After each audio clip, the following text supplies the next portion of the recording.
ரொம்ப நாள் ஆசை சின்ன வயசுல இருந்து தமிழ்நாடோட முதலமைச்சர் ஆகணும். அதான் ப்ரோ ரொம்ப நாள் ஆசை. அரசியல் மேலேயும் உங்களுக்கு இன்ட்ரெஸ்ட் இருக்கு? பயங்கரமான இன்ட்ரெஸ்ட். மனசார தான் ப்ரோ ஹெல்ப் பண்றேன். நான் கஷ்டத்துல இருந்து வந்தேன், அதனால தான் ப்ரோ மனசார தான் ஹெல்ப் பண்றேன். அரசியல் வேற, ஹெல்ப் பண்றது வேற ப்ரோ. அரசியலுக்கு வந்தா ஹெல்ப் பண்ண மாட்டேன்னா இல்ல, அரசியலுக்கு வந்து நல்லா பண்ணுவேன் ப்ரோ கண்டிப்பா. இல்ல ப்ரோ ஆக்சுவலா வந்து ஏதாச்சும் ஒன்று பண்ணணும்னு முடிவு பண்ணிட்டேன். ஸோ அதான் அவமானப்பட்டா நம்ம சாதிக்கணுன்ற வெறி வரும்ல, அது மாதிரி எனக்கும் வந்துருச்சு. சரி என்ன பண்றதுன்னு யோசிச்சுட்டே இருந்தேன். நம்ம கையில எதுவுமே கிடையாது, ஒரே ஒரு ஆட்டோ தான் இருந்துச்சு. சரி அந்த ஆட்டோ நம்ம வித்துருவோம், வித்துட்டு ஏதாச்சும் ஒன்று பண்ணுவோம்னு சொல்லிட்டு வித்துட்டு போய் ஐஃபோன் வாங்கிட்டு வந்தேன். எல்லாம் திட்டினாங்க, தெரியுமே நம்ம ரிலேட்டிவ் எல்லாருமே பற்றி எல்லாம் திட்டினாங்க. சரி எல்லாருக்கும் ஒரு பதிலடி நம்ம கொடுப்போம், கொஞ்சம் வெயிட் பண்ணுங்க நான் கண்டிப்பாக சொல்கிறேன் அப்படின்ட்டு கரெக்டாக ஒரு வருஷத்துக்குள்ளே எல்லார் வாயுமே அடைச்சிட்டேன். திரும்ப ஆட்டோ வாங்குற அளவுக்கு தாராளமாக இருக்கு. இப்போ ஒரு ப்ரொமோஷன் பண்ணாலே ஒரு 20K அந்த மாதிரி பண்ணுறேன்.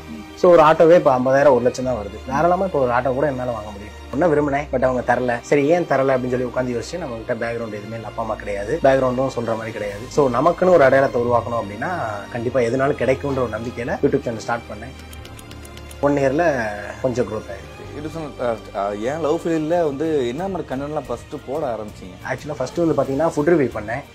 அது பெருசாக போகலை. போகிற சைட்லாம் சும்மா காசு கொடுத்து இப்படி பண்ண அப்படி பண்ணிருந்தாங்க. அது வேணாம் அப்படின்னு சொல்லிட்டு மூவி ரிவ்யூ பண்ணேன். அதுவும் வீக்லி ஒன்ஸ் தான் வருது, அதனால அதுவும் வேணாம் அப்படின்ட்டு டாஸ்க் பண்ணேன். டாஸ்க்கு சும்மா அந்த பப்ஸில் இது போட்டு சாப்பிட்றது, சாம்பாரில் எதை ஊற்றி சாப்பிட்றது, அந்த மாதிரி பண்ணிட்டு இருந்தேன். சரி கொஞ்சம் டிஃப்ரெண்ட்டாக மாற்றி பண்ணலாம், கண்டென்ட் நம்ம ஓனாக எடுக்கலாம் அப்படின்னு சொல்லி அந்த கெட்டப்லாம் போட்டோம். மக்கள் அதை பிடிச்சிச்சு. அப்படியே நான் லவ் பண்ணது அவங்களுக்கு தெரிஞ்சு, பட் அவங்க அக்செப்ட் பண்ணிக்கல.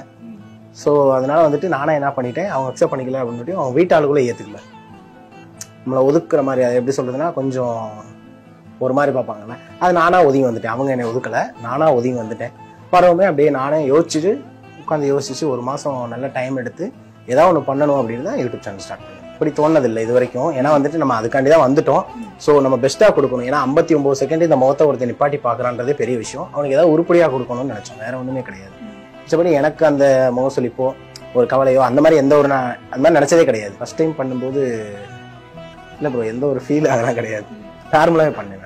எனக்கு வந்து நான் ஃபோன் எடுத்துகிட்டு வந்தோடனே 80,000 வேஸ்ட் பண்ணிட்டேன், நாசமாக போனவனே அப்படி இப்படின்னு 2 பவுன்லாம் அப்போக்கி 2 பவுன் இப்படி பண்ணிட்டியடா அப்படின்னு சொல்லி நிறைய பேர் சொன்னாங்க. சொன்னவங்க எல்லாருக்குமே நான் ஒரே வார்த்தை சொன்னேன், கொஞ்சம் அமைதியாக இருங்க, நான் யாரும் நிரூபித்து காட்டுறேன் அப்படின்ட்டு.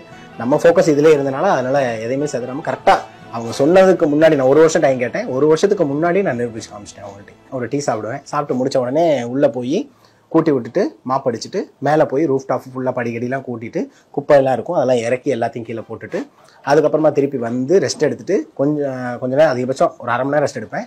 குளிச்சுட்டு ஃப்ரெஷ்அப் ஆகிட்டு ஒரு 1 மணிக்கு திருப்பி தேட்டருக்கு போவேன். 4 மணிக்கு வெளியே வருவேன். 4 மணிக்கு எங்களோட ஷூட்டுக்கு போவோம். 6 மணிக்கு ரிட்டர்ன் வந்துடுவேன். வந்து திருப்பி தேட்டர் வேலைக்கு போயிடுவேன். 8 மணிக்கு வந்துடுவேன். சாப்பிட்டுட்டு திருப்பி 10:30க்குள்ளே போயிட்டு நைட் 2 மணிக்கு வீட்டுக்கு வந்துடுவேன். இதான் டெய்லி நடந்துட்டு இருந்துச்சு. வெறியெல்லாம் இருந்துச்சு ப்ரோ, கண்டிப்பாக அந்த வெறி இருந்துச்சு. பட் அதுக்கேற்ற மாதிரியே நமக்கு லைஃப்பும் அமைஞ்சிச்சு. ஏன்னா சுற்றி கொஞ்சம் கூட டைம் இல்லாமல் கரெக்டாக ஓடிக்கிட்டே இருந்தோம். அந்த ஓடிட்டு இருந்ததுக்காக கடவுள் கொடுத்த ஒரு பரிசா என்னன்னு தெரியல, இந்த சக்ஸஸ். அது தோணுச்சு, சரி நெல்சன் அண்ணாட்ட பேசுகிற மாதிரி வீடியோ பண்ணலாம் அப்படின்னு சொல்லி தோணுச்சு. நிறைய பேர் ஏற்றுக்கிட்டாங்க, நிறைய பேர் ஏற்றுக்கல. இப்போ ஒரு சில பேர் கடவுள் இருக்காங்கன்னு, ஒரு சில பேர் கடவுள் இல்லைன்னுவாங்க. அதனால இல்லாதவங்களை நம்ம ஒதுக்க முடியும். அது மாதிரி பேசுகிறவங்க பேசிகிட்டே இருக்க வேண்டியதான், நம்ம போய்கிட்டே இருப்போம்.